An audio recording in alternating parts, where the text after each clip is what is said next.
Haley Zora. I'm currently living in Halifax, Nova Scotia, but originally from Regina, Saskatchewan, just outside of the city. So did you, because you had a bit of experience with dirt bikes on the farm, did you ride your bike at all on the farm prior to actually getting out the road, or did you have somebody take you out to the pavement so you could ride your Sportster out on the pavement? No, that would have been a great idea, but no, I just hopped on my bike and went around the block a couple times and then took off for the day. Got used to the weight and just went for it.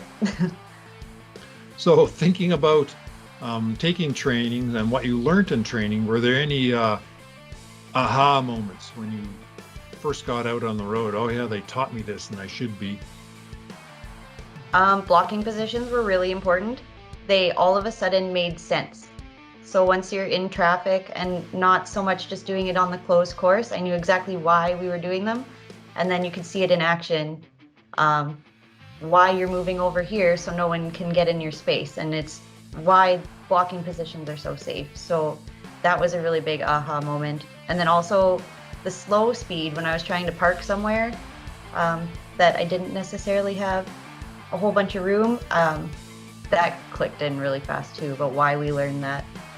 And just putting it to use was fun, because I remember learning it. It was really annoying because I wasn't good at it right from the start, which no one is. So, but it was really exciting when I was able to use it out on the road.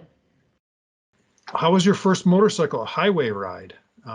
Did you do it right off the hopper, or did you have to work yourself into it? My first highway ride, it was really fun because I did get to ride with my family as well. Again, I think they were a little concerned and to be out highway by myself, so they came along, but it was really, really fun. Those highway rides are always fun.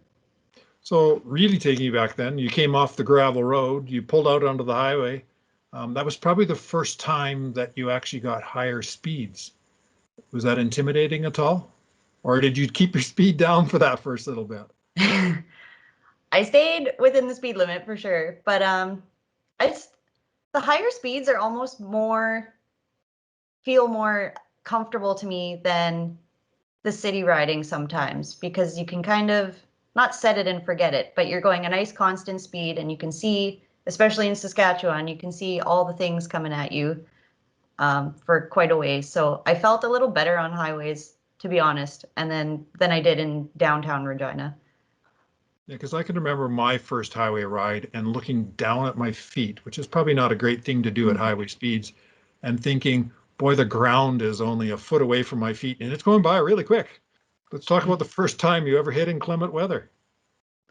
Well, I was definitely unprepared because I was not into wearing rain suits at the time, which I highly recommend to anybody watching this because they're fantastic. And then this doesn't happen. But I remember not realizing how slippery and how, like, what impact the rain was going to have, because usually in a car it's not a huge change, but on a bike it's a big difference, and then your hands get cold and you still have to work the controls. So I wasn't in it for very long. I wasn't on the highway or anything. I was in the city when it happened, but I remember it was a big wake-up call that I need to better pay attention to the weather and be a little more prepared for inclement weather. And what about things like wind? Oh, wind. The first time when I was on the highway and I passed a semi truck and you hit that bubble where it's not windy for a minute and then you keep going and it gets that gust. I remember being super freaked out by that, to the point where I didn't want to pass semis for a little bit. I'm also not very large, so the wind I think blows me a little bit more than some other people. So I also had to, and especially in Saskatchewan, again, the wind gets crazy. So that was also a wake-up call to just to be a little more aware of what's going on when you're riding. So thinking about the styles of bikes you had, your first bike was relatively small weight-wise as well. Knowing you've also driven some bigger bikes. Does that make a lot of difference for you?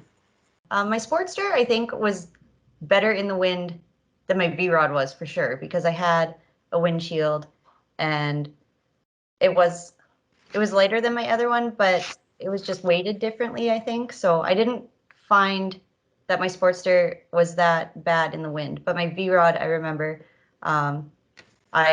if you're going head on to wind, I had to hold on for dear life with my hands while I was being blown back by the wind because I had no windshield and no full face helmet. So that was definitely a huge factor. Like I wouldn't ride that for very long on the highway or if it was super windy. It was just really uncomfortable after a short period of time. Thinking about other new riders, is there anything you'd like to share with them as they come off the course? Similar to what I said before, start small. In that story I told about me stalling my bike, which I need to clarify, I was going to write my road test, not my written test. So I was definitely within the law there. I wasn't riding my bike illegally. But start small with stuff you're comfortable with, and then work up to the scarier sections, I guess, or things that you might be anxious about. So hills or one-way streets. Don't try and take it on all at once because you might just overwhelm yourself and then be too scared to try anything else. And definitely every once in a while, just try and refresh your memory about the things you learned in the course because you're not always going to use all the skills that you learn every single day. You might not be worried about inclement weather. So every once in a while, just remind yourself, oh, I haven't done slow speed in a little bit because I've been on the highway the whole time. So maybe I should refresh my memory on the things you're supposed to do when you're doing slow speed. I go on rides more now, more scenic rides. I don't really love riding around the city just at the moment, but long rides with other people, but not too many people, just like a couple other family members or something. I have done a couple of the parade rides, like the toy run and stuff. And while fun, I don't try not to do them too often just because they're really slow and there's a lot of people. And when there's a lot of people, there could be unexpected situations. So, but definitely a lot of windy road riding right now. Again, as we wrap this up, we've gotten some of Haley's thoughts about becoming a rider. Next, we're going to actually sit down with a few other women and talk about how they went through and how they prepared to take the motorcycle course and go through and become riders. Tell us about your first ride. Tell us about the first times you were on the road, how you felt about the course, all those kind of things. Again, the thread will be on the council's blog, on the Facebook page, and hopefully maybe have a YouTube video about some of this. Feel free to comment and let us know your thoughts. And we'll get back to you as quick as we can.